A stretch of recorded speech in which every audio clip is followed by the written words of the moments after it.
अस्सलाम वालेकुम दोस्तों। तो मैं आज आपके साथ फिर हाज़िर हूँ एक नई इन्फॉर्मेटिव वीडियो के साथ, जो कि है डिजीज़ ऑफ हाइपोथैलेमस, जो कि हाइपर सिक्रीशन और हाइपो सिक्रीशन के अकॉर्डिंग, जो कि हाइपर सिक्रीशन जैसे कि एक फॉर एग्जांपल हाइपोथैलेमस की जो भी हार्मोन है, अगर उनकी सिक्रीशन ज़्यादा होती है तो उनसे क्या क्या डिजीज़ हो सकती हैं, हम वो देखेंगे। तो सबसे पहले हाइपर सिक्रीशन से जो डिजीज़ होती है वो है प्रोलैक्टिनोमा।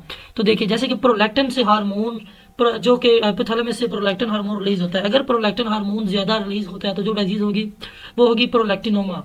तो इससे जो अफेक्ट आएंगे, हेडेक हो गया, erectile dysfunction, irregular menstruation, milk discharge from the breast, vision loss, lethargy, unusual production of breast milk. तो इसी तरह से कुछ और भी डिजीज हैं जैसे एक्रोमेगैली, जो कि हाइपर सिक्रेशन की वजह से होती है। ये डिजीज तब होती है जबकि ग्रोथ हार्मोन की सिक्रेशन, जो कि ग्रोथ हार्मोन जो कि पिट्यूटरी ग्लैंड से रिलीज होता है, और इसके अगेंस्ट जो इसको रिलीज करवाता है पिट्यूटरी ग्लैंड से वो है ग्रोथ रिलीजिंग हार्मोन GRH, जो कि हाइपोथैलेमस से रिलीज होता है। इसके अगर हाइपोथैलेमस का जो GRH है, अगर ये ज़्यादा रिलीज हो जाता है तो जो डिजीज होती है वो है एक्रोमेगैली।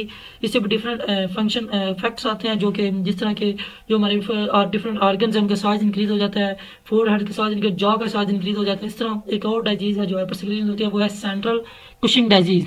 सेंट्रल कुशिंग डिजीज ऐसी डिजीज है जिसमें जो कि जिसमें कॉर्टिसोल लेवल इंक्रीज होता है। और अगर हम बात करें कि हाइपोथैलेमस की डिजीज है, तो इसमें क्या होता है कि हाइपोथैलेमस से जो हार्मोन रिलीज होता है CRH, कोर्टिकोट्रॉपिक रिलीजिंग हार्मोन, तो उसके इंक्रीज होने की वजह से जो डिजीज होती है वो है कुशिंग डिजीज। इसको सेंट्रल कुशिंग डिजीज भी कहते हैं, और इसके और भी कुछ डिफरेंट नेम है जो हम आगे डिस्कस करेंगे।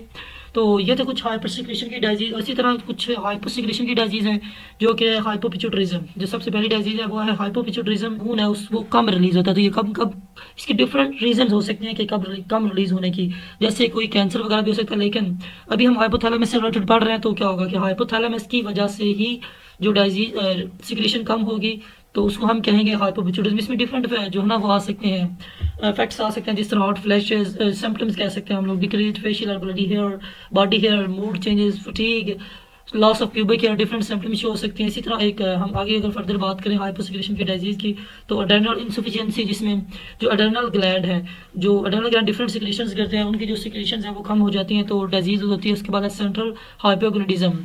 तो जैसा कि नाम से ज़ाहिर है, GnRH जो हाइपोथैलेमस का डिजीज है, गोनाडोट्रोपिक रिलीजिंग हार्मोन, उसकी सिक्रेशन की वजह से डिजीज होती है, जो कि है सेंट्रल हाइपोगोनाडिज्म।